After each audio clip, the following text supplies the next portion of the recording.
again. Okay. So this is called a hero video. It's essentially a full block video. We typically use them as kind of splash screens. They're normally flash animations that have been exported as video. It's a locked block, so people can't navigate forward until the video completes. We tend to use it on courses that are primarily desktop. It doesn't tend to work on tablet or smartphones too well, and it doesn't register on the progress bar. So if we're doing a desktop course that requires a splash screen, we use that. I'll click next. That reveals a linked confidence slider component. This measures my confidence at a particular point in the course, and then cross compares it at a later point and serves up feedback dependent on whether my confidence or position on the scale is increased or decreased. I also was speaking earlier around the fact that the version 1.2 release of the framework is going to be meet the AA accessibility criteria, a WCAG 2.0 AA accessibility criteria. It's going to offer right to left language support, and it's going to offer a few other enhanced features around question functionality and assessment and so on. All of the components that we're going to look at today are going to be capable of working with the 1.2 framework. Most of the ones I'm going to show are also meeting the AA criteria. The hero video doesn't, because there's no transcript feature. If they don't meet the AA criteria, I'll flag them as I go, but as I say, the vast majority of them do. Everything that we show also works across the full range of the target platforms, so it will work on smartphone, it will work on tablet, all of the browsers that the desktop, for the desktop that we say we support, these will all work. If they don't, I'll flag that. There's a couple of IE8 ones that of the examples that we're looking at that won't be supported. This feature is a help feature, a contextual help feature. It can be positioned to appear at any point on a page. Here we're looking at two particular bits of the persistent UI. So we're looking at the guide feature here. Just tells us a little bit about it. This can be changed, the word in here can be changed to whatever you wish. And here it's telling us this is the draw feature, where things like resources and search, which I'll show you shortly, also can be accessed. Sorry. Here's a component that we're developing. This isn't due for release in this kind of batch of functionality, but it's coming soon. It's kind of cross between an MCQ and a graphical MCQ, really. So it's a bit playful. What makes for a great learning experience? So let's say we motivate the learner by making clear what's in it for them. Provide the learner with lots of information. No, I don't think so. Engage the learner on an emotional level. Yes. Treat them as adults. Personal highlight of my career, I've managed to get a unicorn in a course here. So make it authentic and keep it believable. Only test the learner at the end. No. Enable learners to learn from mistakes. Yes. And use a wide variety of interactive elements. I'd say not always. So let's submit that. This is an interesting component. It shows you just how much feedback you can use if you wish. Let's close that. So there is no right and wrong in this particular example. This is just our take on it. So obviously on smartphones and tablets, this wouldn't be an appropriate layout to use, because your finger would be obscuring the icons that you click on. So for that view, I'll see if I can show you. We have a different layout. In fact, I won't, given the time we've got on that this isn't coming. But on tablet and smartphone, the text titles appear under the icon. So it's just an example of the kind of thinking you have to consider when you're designing components like this. This is a scrolling animation component. We tend to use this for product knowledge and things like that. But you can see that I'm advancing a series of frames via buttons that manipulate graphics. We can go back, we can continue down to the end. So these are, it's nice to haves. We don't use these in most courses. There is a graphic overhead in creating all of the, the high-end shiny output. But as I say, for things like product knowledge, where you're really talking about, selling the benefits of a product, showing it its best light, we found it to be really useful. This is multiple input component, multiple input that has an impact on an output. These can all be configured to have different values. The idea being here that different inputs have an impact on the cost of an e-learning tutorial. Again, this one we wouldn't make to meet the AA criteria because the output is purely visual. We call this a list component, very similar to a hot graphics, great for processes, and this would be AA compliant. Again, all works on the full range of devices. This is the feedback component for the linked confidence slider. So if I'd have moved that bar up, it will give me a feedback that's different than if I'd moved it down. So I'm going to crack on because I'm conscious of the time and I've got lots to show you guys. So let's now go to Kineo Essentials.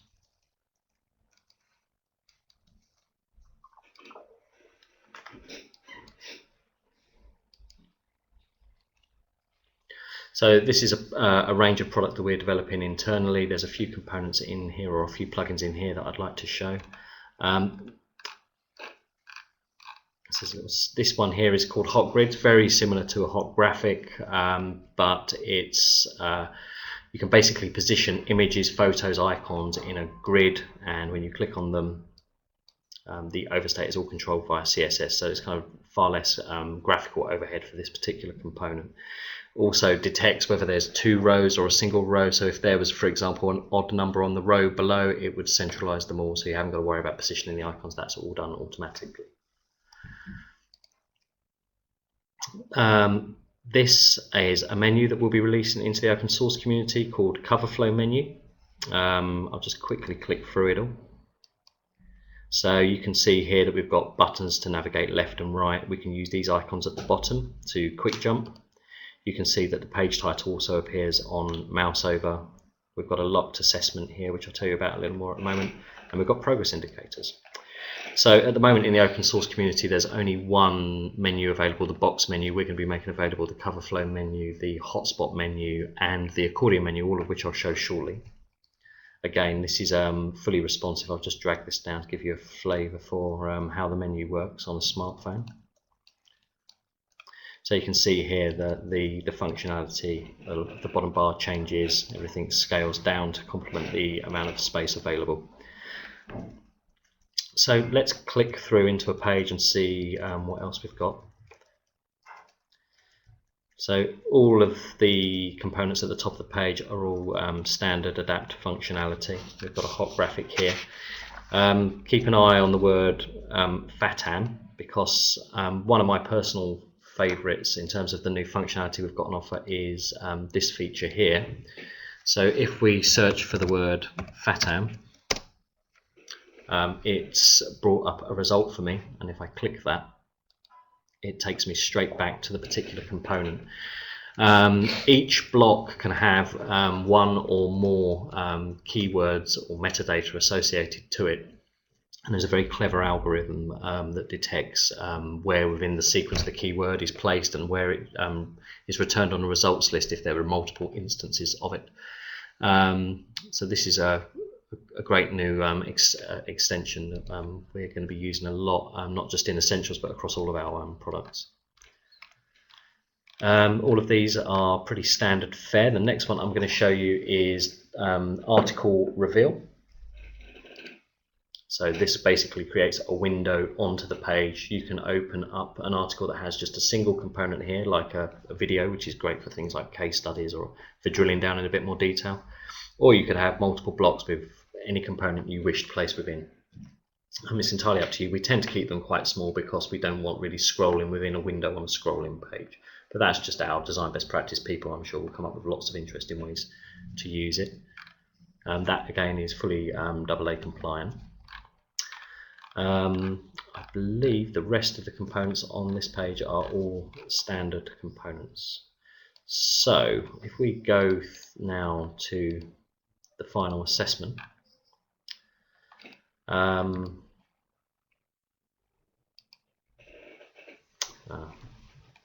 Going to page 1. No, page 2, sorry.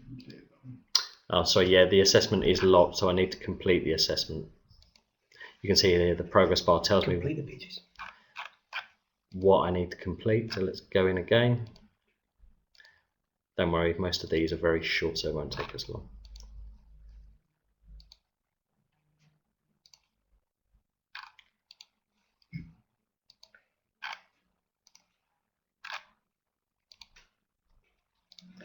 So this is quite a big step change in the functionality that's available around assessments. I think really just the speed of getting it out to everyone. The adapt assessment is very, very elementary. So what we've done really here is really kind of beefed it up in the areas we felt it was required. So what we've got is randomized banks of functionality, where we can have as many banks as we like and as many questions in those banks as we like, but we can also specify the number of questions taken from each bank, so it's fully configurable.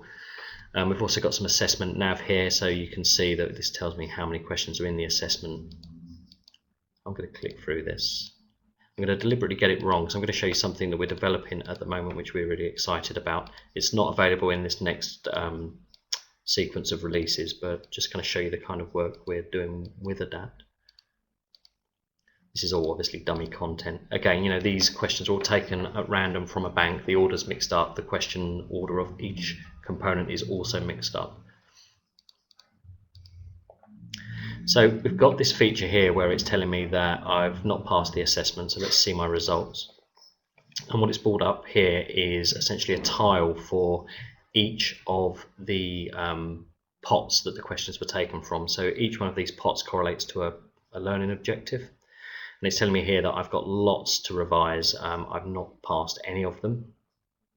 I can bring up here, and this tells me the subject matter that I need to go and revise. So basically what we've done is each question in that assessment is tied to a particular point back in the course where I can get just the learning I need to improve my performance. So now let's launch revision mode. We go in there. Now it's taking me back on a journey through the course. So it's taking me to particular points within the course content. And now that's complete. My progress here is complete. You can tell I'm in a different mode. I'm in a more of a, all of the persistent nav tend to be focused at the bottom now rather than the top. My progress is complete as I go. So I've got little books telling me I've been revised rather than flags that tell me I need to visit. The next button has become active again. So now I've been taken to a video. I can go back to the tiles to see how I'm going. You can see here that one of them is already reviewed.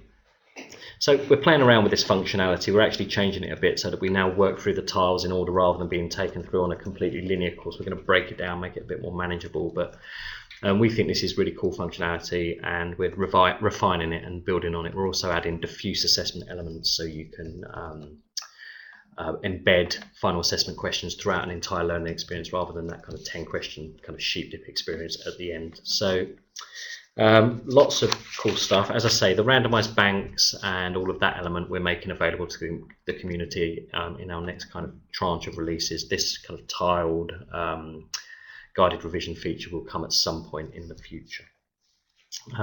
Okay, so next up we're going to have a quick look at, if I can find my links,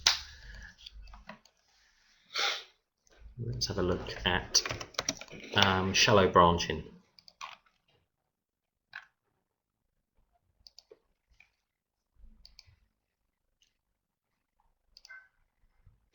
So this is one that's getting used an awful lot actually by our instructional designers here at Kineo. We can't go any further. We've got the trickle functionality engaged here. So this particular client didn't want the learner to scroll down the page until a particular interactions have been completed. So let's scroll down. We've read that. Now we'll click continue. Now we've reached the shallow branching component. So what we've got here is a question stem, and we've got three options. So far it looks pretty much like a standard MCQ. So let's get it wrong the first time. Let's say I click here. So the situation we've got is someone's performing to a standard that isn't appropriate at work, and you've got to deal with it, and you've got three options. One is correct, two are incorrect. So let's say we're going to go over and publicly challenge the individual at her desk. Click that. The feedback is dependent on the choice I made. So far, you know, pretty standard fair. But now I close it, and the option that I chose has been removed, but where it gets clever is the stem changes to reflect the choice I made. So what all of a sudden you can do is you can string a sequence of these together, and it tells quite a powerful story that reflects the choices you've made. It's not true branching where you have to map out all of the potential choices and reach dead ends and killer questions and so on. But this gets you far closer to that experience than a standard MCQ at far less time and effort. These are proven really popular internally. We've also got, if you get it wrong, let me get it wrong. I get it wrong, and I've got some kind of just-in-time remedial support that's triggered automatically, which I can trigger at will. So that's shallow branching. Oh yes, I should also say one I won't bother showing because it's pretty elementary, is we're adding bookmarking, which was a big bit of missing functionality in the framework. So again, it pretty much as bookmarking works on any course. If you leave, it gives you the choice to go back to where you were or to the menu. The difference with Adapt is rather than just take you to the page, it scrolls you to the particular block you were at, which is obviously relevant for Adapt because... And you can customize that to be anything. Yeah, and Gav's just said actually it can be customized to be anything, so it could go to a component. For example, if you were serving up content just solely on a smartphone, you'd want to be a bit more accurate about where you directed the learner, because obviously on a smartphone typically you'd get only one component in view at a time, whereas on a laptop or a tablet you're typically seeing maybe 2 blocks with 3 or 4 components in view. Okay, what have we got next? Hotspot menu. So let's go to Scouts. Scouts, where are you? Okay.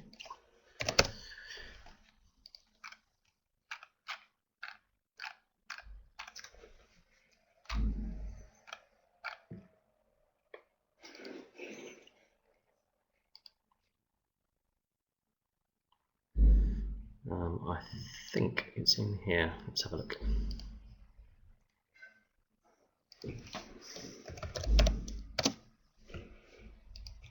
So yeah, this is the hotspot menu. This again is a really popular menu because you can produce really visually appealing menus, lots of lovely graphics, and you can just position these pointers anywhere. In this instance it's been used to great effect because it's placed on a map. It's quite playful course this. It's got progress indicators. You can click on each icon to find out a little bit more information. You've got your times, you've got your progress indicators, and you've got a launch facility, so you can click that. Takes you down here. We've got an example of an article reveal, and Bear Grylls head scout or chief scout giving us a bit of a lowdown on why it's great to be a scout. So again, you can see the way articles have just been used here on this particular course. It's got some resources in the sidebar. Again, that's all standard functionality that's available. The other thing that I'd like to show on this course is this little feature here at the bottom, back to menu button. It doesn't seem like much, does it? But this button on Adapt courses acts as a browser back button, so it takes you from whence you've came. What we developed, and this only shows one instance of it, is we've got some header and footer nav, so basically a block of nav that can be positioned anywhere on a page you like, which allows the learner to take a journey, click back and go back to the next course in the sequence, or next to go, sorry, back from where they've came, or next to the next page in the sequence, or back to menu, and that can be positioned anywhere on the page. So if you maybe had a sub menu with a series of pages that you didn't want people to have to keep going back to the sub menu, you could put a back and next button at the bottom of the page. They could click through the series of pages, and then they could click the menu button, and it would take them back to the top. There's actually 2 menu buttons. You can either take them to the sub menu or the parent menu. I won't dwell too much on that. It's all going to be fully documented. But again, we're beginning to see designers internally here at Kineo use that in quite interesting ways. One other feature we've developed, which is pretty much used consistently across most of our courses now, is this, which I've just brought up. And it's a little alert that tells you, do you know what, you've not completed all of the components on this course. Do you sure you want to navigate away? So it's just a little safety net. We appreciate that sometimes there's quite a lot of information going on a page, so it just gives us that chance to capture the learner before they disappear by accident. Paul, just a quick question on that hotspot menu. Yeah. I've got Paul asking if that menu is actually responsive as well. Presumably it is. Yes. Built in Adapt. Yeah, well the way it works is that the menu will fall back to a responsive version of it. So by changing the browser dimensions, I don't fully recreate the mobile experience, but it'll give you an example. So if I So there's a visual at the top, there's some text, and then there's a mobile fallback to the menu. That's typically, to be honest, how we do most of the menus for Adapt, because on a smartphone you don't want any kind of unnecessary, visual clutter. What we want is the information we need in an easily scrollable and digestible manner. So that's why we tend to fall back to an accordion type layout. Does that answer Paul's question? Perfect, yeah. He said he likes it. Great, thanks, Paul. Okay, accordion menu is another Scouts course. Let's try and guess where it is. Sorry. Here we are. So again, another Scouts course, and click onto a page like that. Yes, I do want to navigate away, or so pretty simple elementary menu. But if you didn't want the basic box menu and you wanted a simple menu that would just allow you to structure content, or have multiple maybe destinations, such as here, this would be a good menu to choose. Again, it has a mobile fallback, which I'll demonstrate. This one kind of lends itself well to mobile styling anyway, because it's very similar to the base mobile menu that we use. So again, that's being made available. So next up, we have got TUI graphical background switcher. Now this one probably won't come across too well over a webinar, so I'll try and scroll to it quite slowly to show you how it works. Let me just load up the course.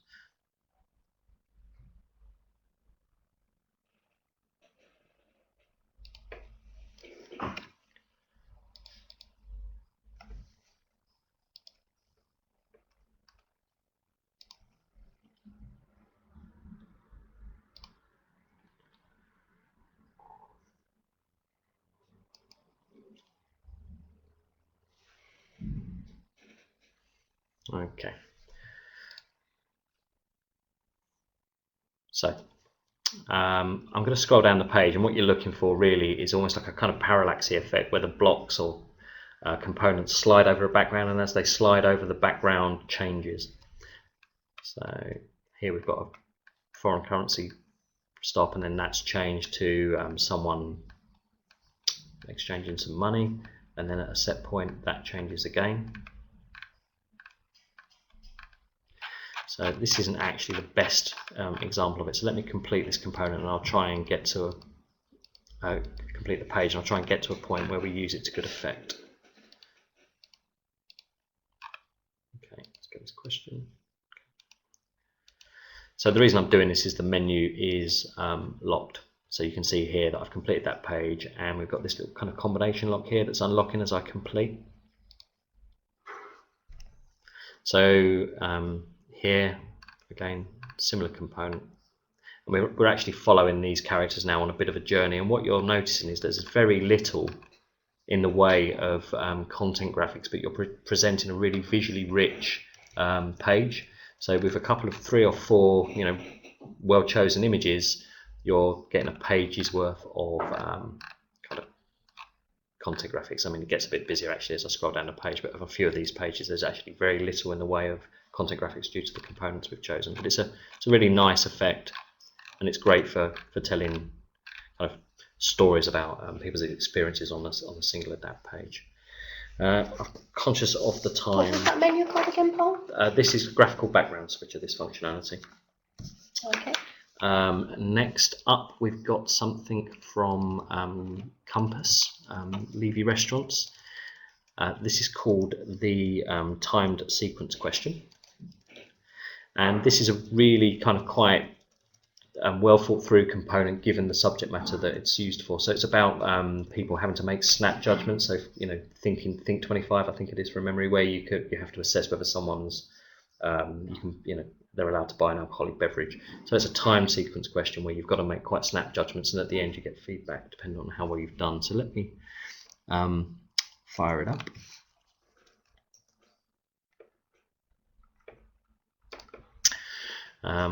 We're at beta on this, so it's nearly complete. So again, we've got trickle. Let's complete this short sequence, opening sequence of questions.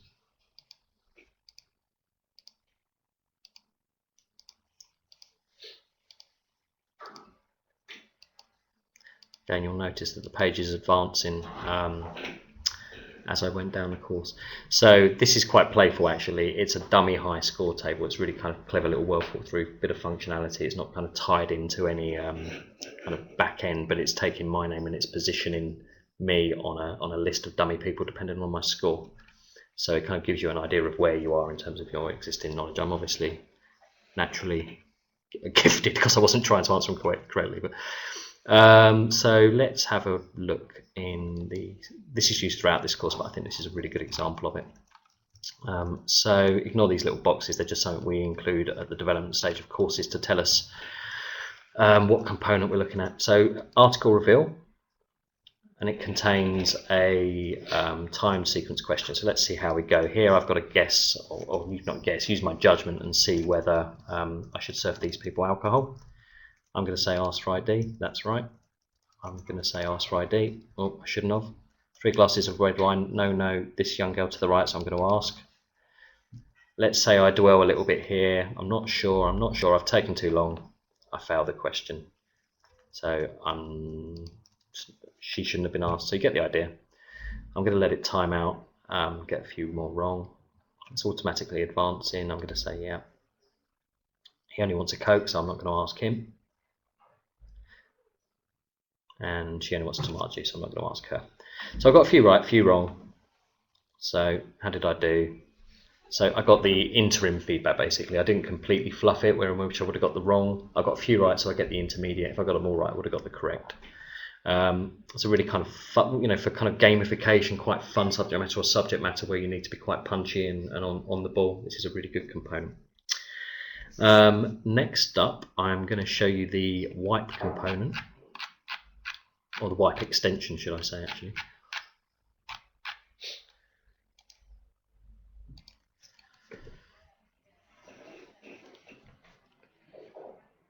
So this is it's quite a playful component. We can't advance this block. We have to use this nav feature down the side. So this is something we've done internally, a bit of internal kind of marketing. So I can't advance this block, I have to use this bar, and when I click it, it advances me automatically. Now, at the moment, what I'm showing you here is just a single block of text and graphic. So it's really, really basic kind of adapt page that's made quite interesting and quite engaging via this kind of wipe facility and side nav. There's no reason actually why this couldn't be an article with as many blocks and components in as I like. We've just used it quite deliberately in this way, but you get the idea, and you can jump back as well and jump around. So this is a history of our of Kineo, really, from kind of conception, as it were, to our 100th newsletter. So last but not least, and this I guess takes us back to kind of like the very first kind of course I started demoing back when I started talking about Adapt a few years ago now.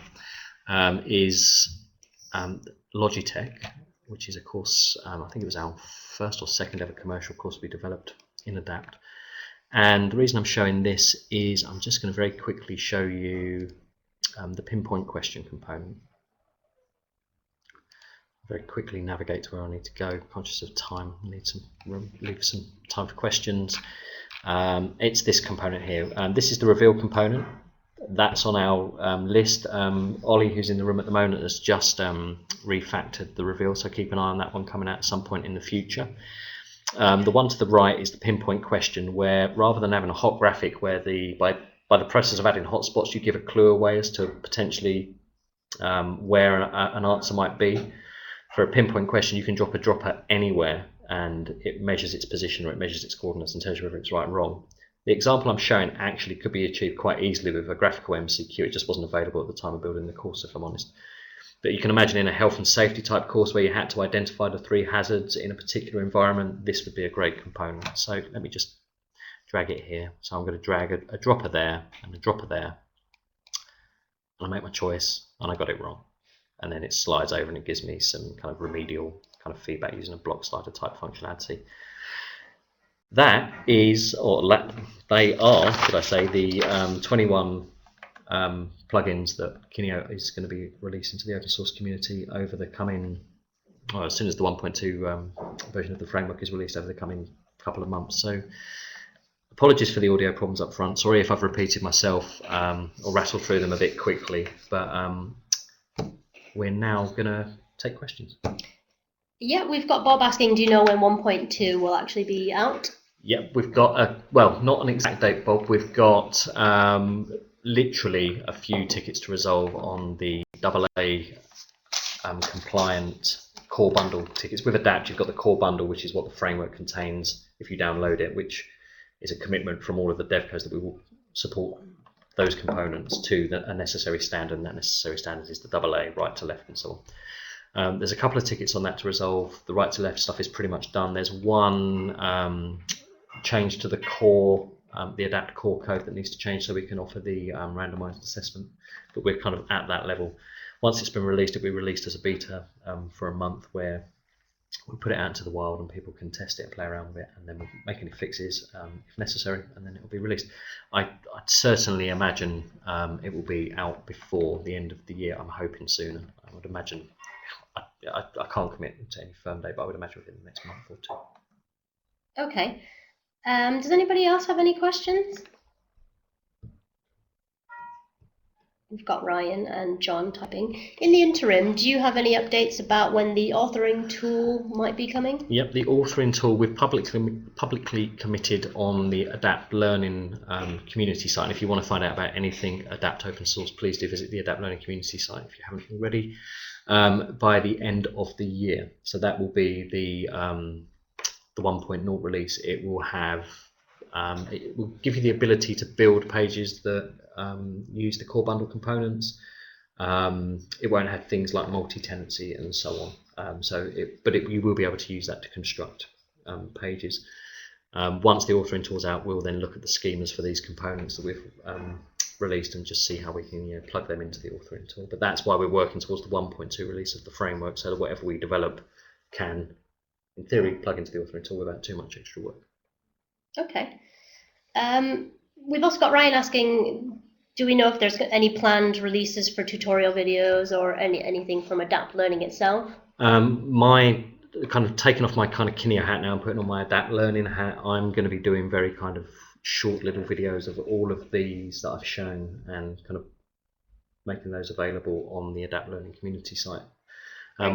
As part of Kineo documenting or releasing these, we'll also, if there's two standards, if they're contrib standards, which has essentially got the kind of Kineo badge of, we're going to kind of maintain these and document these moving forward, there will be quite extensive documentation around them. If we're going to release them as just community plugins, so some of the less technical ones are ones that we're going to just chuck out there that people can use and amend and take on themselves, they will be less well documented, but they'll be typically the quite basic ones. But things like the assessment, things like the search component, things that we think are really important and are really maybe a bit more complex, we're committing as Kineo to kind of take on and manage and maintain moving forward. I don't know if that answers the question. I think so.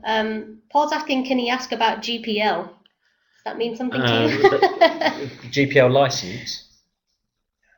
He said yes. In what way? Sorry, Paul. He's going to elaborate, hopefully. Okay, thank you. Has Sven put stuff up on forum about this? Yeah, there should be something on the Adapt Learning community site around the licenses, and it would definitely be Sven's bag. So yeah, I think Sven has posted about this. Yeah. Okay. I was just going to say there's quite an extensive discussion about all of the licenses and how Adapt is open source on the Adapt Learning community site. If Paul can't find what he needs, if he gets in touch with me or Sven, we'll dig out the relevant information. Great. Just on the 100th anniversary query, Stephen's asking if the icons could be used to jump to different pages. Could they actually be used in general scrolling pages to offer more nav options? Is that possible? We did develop something like that as a plugin. We removed it actually because it was a bit problematic. It was confusing things. It tended to conflict with the page level progress bar at the top. So when it was completely free and easy to use, so we kind of dabbled with it and we dropped it. But there's no reason why anyone else couldn't develop one if they wish to use it. Okay, and just a quick question, and then I think we'll probably take one more after that. We've just got a couple of queries on IE8.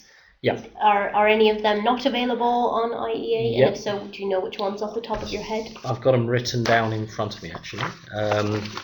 Some are, some aren't. We're tending to find that IE8 is falling away in terms of, we do support it, and anything that's in the core bundle will be available to IE8.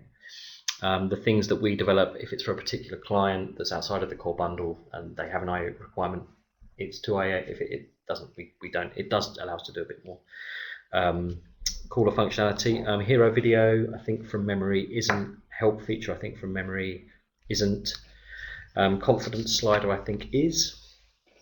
Should be. Ollie's confirmed. Multiple slider isn't. List should be. Scrolling animation, I'd highly doubt would be an IE8.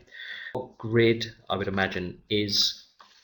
Coverflow menu, I think it's yes. I would say yes, but maybe some of the nicer transitions and things would be kind of core experience, but maybe kind of degrade down nice kind of shiny transitional elements to it. What else we got on the list? Article reveal will be. Search will be. Advanced assessment now of my banks will be. Bookmarking will be. Shallow branching is. Hotspot menu will be. Page level completion check will be. Header and footer nav. Yeah. Ollie's confirmed. Accordion menu will be. Background switcher. I think it is actually from memory. Time sequence. I don't think that is. I think Caleb's on. I think he's on. I think he'll be able to confirm actually whether that was to IE, whether Compass or IE8 or not. But Compass IE9. okay, I think Gab's just confirmed Compass or IE9, so I'm not sure that one is. Wipe, I think was. Pinpoint question definitely was, because I remember the trouble we had making it work IE8. So about 80% or Yeah. PPQ. Okay, Ollie's just okay. So we're saying PPQ no to IE8, probably given the headaches we had first time trying to make it right. So yeah, about 80%, and of that 80%, probably about 70-80% are also to the AA accessibility standard as well. Great. We've just got John Curran typing, so we'll see Hey, if John. he's got a question. Otherwise, oh, he's just saying thank you. Pleasure, John. Apologies again for the audio issues at the beginning. Thank you for having your patience with us and bearing with us through that. We hope you found that useful. As Paul said, these we will be starting to get trickled back through to the open source code base. So keep an eye on both Kineo.com as well as Adapt to Learning community, just to keep a grasp of what's coming and what's happening. One of the quickest ways to follow that is social media, in my opinion. It's probably the easiest way. But thank you so much. It has been recorded as well, so we will put that out on the YouTube channel as well as social media as well. So Paul's just got one final thing. I should say, probably in my introduction, I don't know if you heard, but just thank you as well to the clients that let us share their work in the webinar. Yeah, perfect. Okay, thanks very much, everyone. Thanks, everyone. Bye-bye. Bye. Sorry, guys, there wasn't much.